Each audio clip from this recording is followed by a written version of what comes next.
Hello, and thank you guys for joining me for another episode of this Nirvanic Journey, where we are aligning our health with our enlightenment, okay? And today I want to talk to y'all about iodine, okay? Iodine is extremely important in the diet. First, let me say that I am not a doctor. I just play one on TV. No, I'm kidding. No, seriously though. I'm not a doctor, but I am in school for a form of medicine. I started in nursing school, switched gears, which I've done a couple times, so decided to get my physician's assistant in endocrinology, which is all hormone related type stuff, which is what I'm going to be talking about today, some hormone stuff. I'm going to be graduating with my bachelor's this coming spring, and then from there, I'm just not really sure. So, but that's where I'm kind of at, and I've been doing medical research for 20 plus years since I started having kids and trying to keep them healthy and you do stuff from home and more natural and naturopathic and stuff like that. So, but I will talk to you about medical stuff mixed with that as well, so that there are things that you definitely need to go to the doctor for. So I'm not taking the place of a doctor or anything like that. I don't want anybody to ever think that. I would never tell you what you need to do and what you should do. And if you do it, you're at your own risk, So I really want everybody to do their own research and take what I say and then go and research that, okay? So you can make your own opinions. Okay, so today I'm going to tell you about iodine, how much we need per day, why we need it, and what happens if we don't get enough, and how we get it in our diet and the best sources to get iodine in your diet, okay? So stay with me till the end. Please hit the like button and hit the subscribe button. There are going to be plenteous videos with all kinds of good, down-to-earth information that helps you and your family to stay healthy, and you may know somebody with a health issue or something like that, so it's always nice to have this information. This is not going to be a super long video. All right, so here we go. Iodine deficiency was realized really big in the early 1920s, okay, by the powers that be, and they decided that they would put it into our table salt because they knew everybody ate table salt. Well, I would like to interject that I don't actually ever add salt to my food unless I'm making a big pot of chili or soup or something like that. I'll add it to that. I never add it into my own personal bowl, but so I would be at risk if I were, but incidentally, I don't have thyroid issues at the moment. So it was realized, it was put in the table salt, and then now you might be asking, why do we even need it? What does it do inside of our bodies? Well, it's found primarily in seawater and residing in the soil near seawater, but it's mainly to keep our thyroid balanced, okay? So it keeps our thyroxine levels balanced and healthy. The thyroid hormone is necessary, especially during fetal growth, for the baby's development of their nervous system and also for brain tissue, development. So without enough in the fetal stages, this can result ultimately in a worst case scenario in mental retardation, okay? So it's extremely important for the mother to have enough. So they typically will do this test early in pregnancy to make sure that, you don't need to take some kind of a supplement or something like that. Okay, so when an adult is lacking in the ability to produce enough thyroid hormone, this can lead to several things. I'm going to name a few now. Number one is poor metabolism, which the low or underactive thyroid can present as weight gain. So your body will store caloric foods that you're eating as fat as opposed to burning that for energy, okay? It can make you feel more tired and sleepy, just sluggish overall, okay? Lethargic. Okay, also goiter. It can result in goiter, okay, which is a swelling in your throat of your thyroid. And you can actually see it. So when you go to the doctor, typically for your physical, they'll get you to swallow. And it'll stick out enough to where it could actually cause coughing, hoarseness in your voice. It can also, when you're putting your makeup on, you might see something, when you swallow, you might see something moving. If you see that, you definitely need to go see your doctor, okay, and get on something. All right, number three, something that you could have is trouble with cognitive thinking. So if you find yourself having trouble just sorting your thoughts out at work, like you keep going to the same thing over and over again, you're like, oh crap, why did I come in here? Or you're just having trouble just, with cognitive stuff. If you're in school and you're having trouble with, keeping focused and keeping to your homework and stuff like that. Also, it can cause infertility, being low in iodine, which can cause thyroid issues. And ultimately, number five, it could lead to thyroid cancer. So it's definitely not something you want to mess around with if you know that you're having an issue with your thyroid, or if you feel something, or if you feel a little full and tight in here. Definitely want to get that checked out, okay? All right, so if you think you're possibly suffering from any of these illnesses, you can go to your doctor and get blood work done.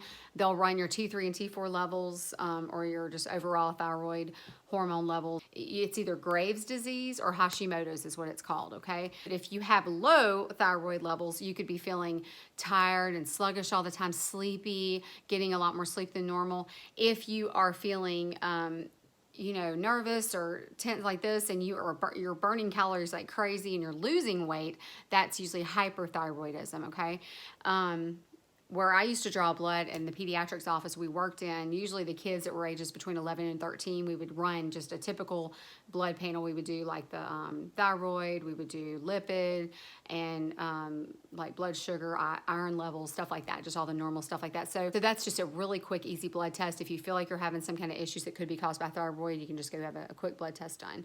Another thing you can do is you can actually do an at-home test using iodine that you can go get from Walmart, or it's just in a little tincture in a little dark colored bottle. And you don't want to get the clear one, you want to get the colored one, which is an orange or a dark brown color. And what you want to do is you can put it in your upper or anywhere on your abdomen is fine. It doesn't have to be a certain place, or on the inside of your arm right here, or you can put it on your inner thigh. It's just like the softer skin tends to do the test a little bit better.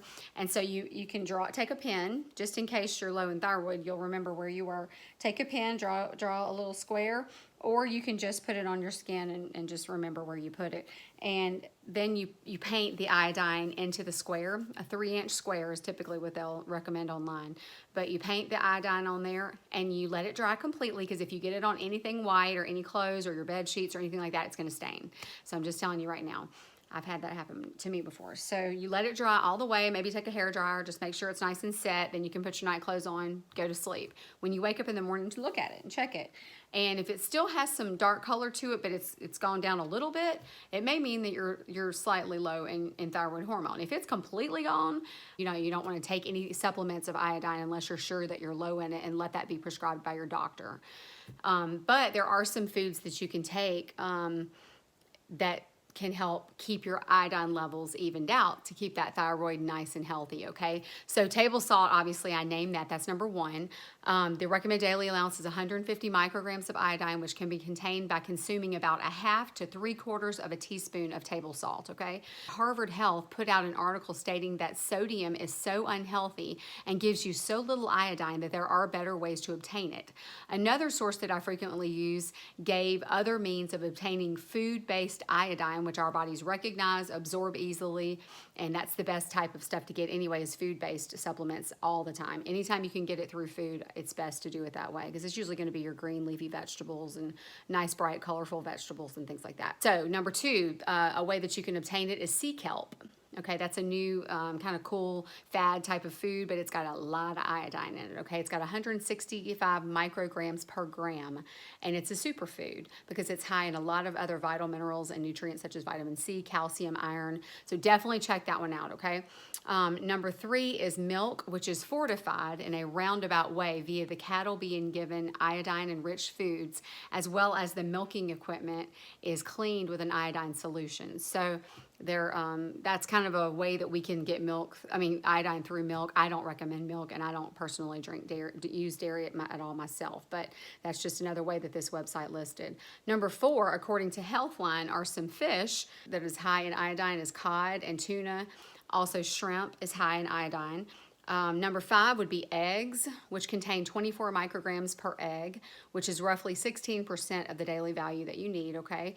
They also mention prunes for number six, which is just dried plums. So prunes, which are dried plums, they recommend getting 5 of those at a time, which is only 13 micrograms of iodine depending on the size. Number 7 is lima beans, which I love, and they are really high in iodine, also magnesium, fiber, folate, and they have 16 micrograms of iodine per cup, okay? So it's not going to give you a huge amount, but these are all ways that you can get it in your diet. But if your doctor finds that you're low in iodine and recommends you take it, then they will likely give you a good solid iodine supplement, or you can go to like a Whole Foods or something like that. Once they tell you how much you need, you can go to Whole Foods and take that for a recommended amount of time. And they'll probably have you come back and redo a blood test to make sure that it's working. And if your thyroid's just out of whack, they're going to give you probably a hormone called synthroid to take, and that works like a charm. Okay. All right. And that will hopefully get rid of your symptoms. Well, thank y'all so much for sticking with me to the end. Please hit the like button and please hit that subscribe button so that I can have you in the family and you can hear all of the good information that I have to bring. Okay. All right, guys. I love you so much. Thank you. Blessings, much white light, and namaste.